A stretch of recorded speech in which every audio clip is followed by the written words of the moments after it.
اللہ سبحانہ و تعالی نے مختلف مقامات پر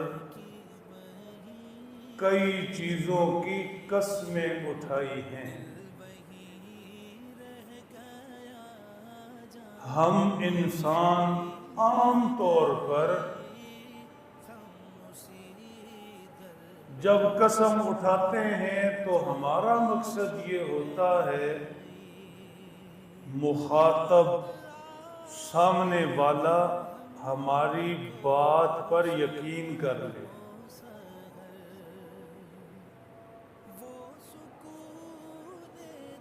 اس کا دوسرا پہلو یہ نکلتا ہے مخاطب سامنے والا بغیر قسم کے ہماری سادہ بات پر یقین نہیں کر رہا، اب قسم کی ضرورت ہے۔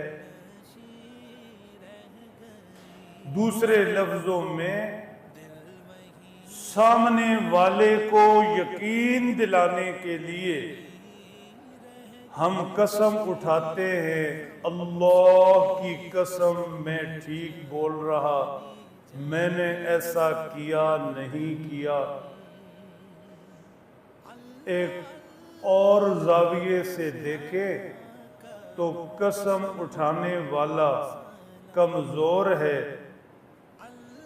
اللہ کی قسم اٹھاتا ہے تو اللہ کا سہارا لے رہا ہوتا ہے۔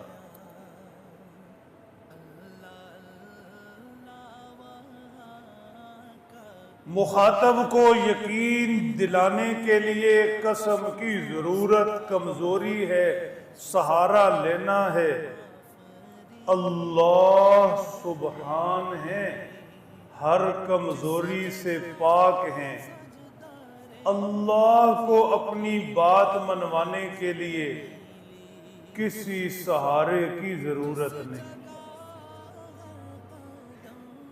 اس لیے ان معنوں میں اللہ کو قسم اٹھانے کی ضرورت نہیں۔ اللہ قسم اس لیے اٹھاتے ہیں تاکہ جس بات پر قسم اٹھا رہے ہیں مخاطب کو، سامنے والے کو اس بات کی اہمیت کا احساس ہو جائے۔